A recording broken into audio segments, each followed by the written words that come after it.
ಪ್ರಕೃತಿ ಒಂದೇ. ಓಹೋ, ಅಂದರೆ ನೀನು ಸರ್ವಸೃಷ್ಟಿಯು.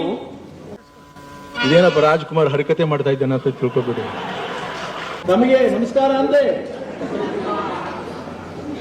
ಏನ್ ಅಗ್ರಜ, ಅಲ್ಲ ನಿನ್ನ ದೇವರೇನು ಮೂಕನೆ? ಎಷ್ಟು ಮಾತನಾಡಿಸಿದ್ರೆ ಮಾತನಾಡೋದೇ ಇಲ್ಲ. ಅವನನ್ನು ಮಾತನಾಡಿಸುವ ರೀತಿಯಲ್ಲಿ ಮಾತನಾಡಿಸಿದರೆ ಆಗ ಮಾತನಾಡುವರು. ಮಾತನಾಡಿಸುವ ರೀತಿಯಲ್ಲಿ ಆಗ ಇನ್ಯಾವ ರೀತಿ ಮಾತನಾಡಿಸಬೇಕು ನನಗಂತೂ ತಿಳಿಯುವುದು. ಅಲ್ಲ, ಹೀಗೆ ಮನಸ್ಸಿಗೆ ಬಂದಂತೆ ಹುಚ್ಚಾಗಿ ಕುಣಿಯುತ್ತಾ ದೀಪಗಳನ್ನು ಹಚ್ಚಿಕೊಂಡು ಆಡಂಬರವಾಗಿ ಗಂಟೆ ಬಾರಿಸಿಬಿಟ್ಟ ಮಾತ್ರಕ್ಕೆ ಮೋಕ್ಷ ಸಿಕ್ಕುವುದೇ? ಬೆಳಗ್ಗೆ ಇದ್ರೆ ಮಂಗಳಾರತಿ, ಮಧ್ಯಾಹ್ನ ಭೋಗಾರತಿ, ಸಾಯಂಕಾಲ ಸಂಧ್ಯಾರತಿ, ರಾತ್ರಿ ಆಯ್ತು ಅಂದ್ರೆ ರಾಗಾರತಿ. ಹೀಗೆ ಆರತಿ ಮಾಡಿ ಮಾಡಿ ಸಾಯುವುದಲ್ಲದೆ ಇದರಿಂದ ಪ್ರಯೋಜನವಂತೂ ಏನೂ ಇಲ್ಲ. ಅಂದರೆ ನಿನ್ನ ದೃಷ್ಟಿಯಲ್ಲಿ ಪರಮಾತ್ಮನೇ ಇಲ್ಲವೇ? ಹೌದು, ಇಲ್ಲ. ಪರಮಾತ್ಮನಿದ್ದರೆ ಅದು ಪ್ರಕೃತಿ ಒಂದೇ. ಓಹೋ, ಅಂದರೆ ನೀನು ಸರ್ವಸೃಷ್ಟಿಯು ತತ್ವಗಳ ಆಟ ಎಂದು ನಿನ್ನ ಸಿದ್ಧಾಂತವೇ? ಸರಿ, ಈ ತತ್ವಗಳ ಪೂಜೆ ಹೇಗೆ? ತತ್ವಗಳ ಪೂಜೆ ಎಂದರೆ ತತ್ವಗಳು 5: ಪೃಥ್ವಿ, ಜಲ, ಅಗ್ನಿ, ವಾಯು, ಆಕಾಶ. ಓಹೋ, ಸರಿ. ಪೃಥ್ವಿಯ ಪೂಜೆ ಹೇಗೆ? ಪೃಥ್ವಿಯ ಪೂಜೆ ಪರ್ವತ, ವೃಕ್ಷ, ಕಲ್ಲು ಇತ್ಯಾದಿಗಳ ಪೂಜೆ ಪೃಥ್ವಿಯ ಪೂಜೆ.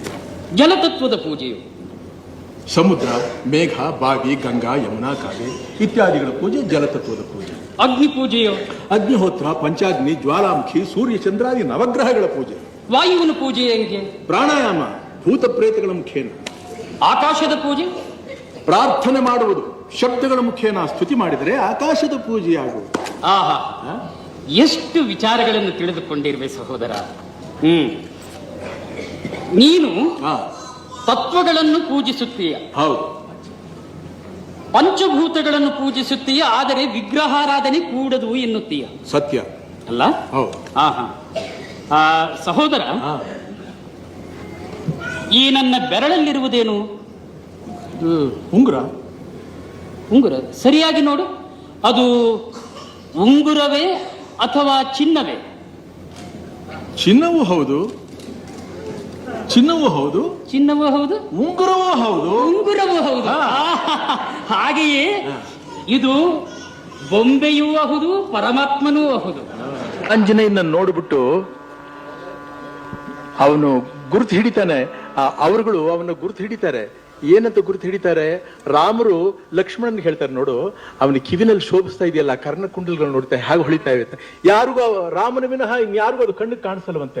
ಆವಾಗ ಆ ಶಬ್ದ ಆಂಜನೇಯನ ಕಿವಿಗೆ ಬಿದ್ದ ತಕ್ಷಣ ಅವ್ರ ತಾಯಿ ಅಂಜನಾ ದೇವಿ ಹೇಳಿದ್ಲಂತೆ, ಹೀಗೆ ನಿನ್ನ ಕರ್ಣದಲ್ಲಿ ಇರ್ತಕ್ಕಂತಹ ಕುಂಡಲಗಳು ಯಾವ ಮಹಾನುಭಾವನಿಗೆ ಸಿಗುತ್ತೋ ಕಾಣುತ್ತೋ ಅವನೇ ಅಪ್ಪ ನಿನ್ನ ದೇವರು, ಗುರು, ದೈವ ಎಲ್ಲ ಅವನೇ, ಶ್ರೀಮನ್ನಾರಾಯಣ ಅವನೇ, ಅವನ ಬಿಡಬೇಡ, ಗಟ್ಟಿಯಾಗಿ ಹಿಡ್ಕೊ ಅಂತ ಹೇಳಿದ್ಲಂತ ಹಿಂದೆ.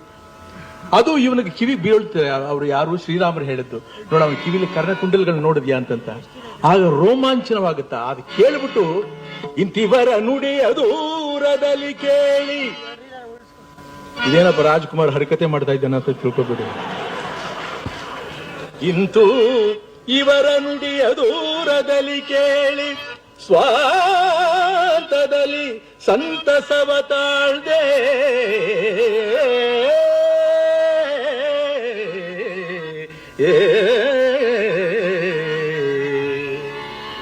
ಎನ್ನಮ್ಮ ಎನ್ನಮ್ಮ ಮುನ್ನೊಂದು ನುಡಿಯೇ, ಎನ್ನಮ್ಮ ಮುನ್ನೊಂದು ನುಡಿಯೇ, ಅದು ಇಂದು ಸಮ್ಮತದಿ ನಿಜವಾಯಿತು ತಿಳಿಯೇ.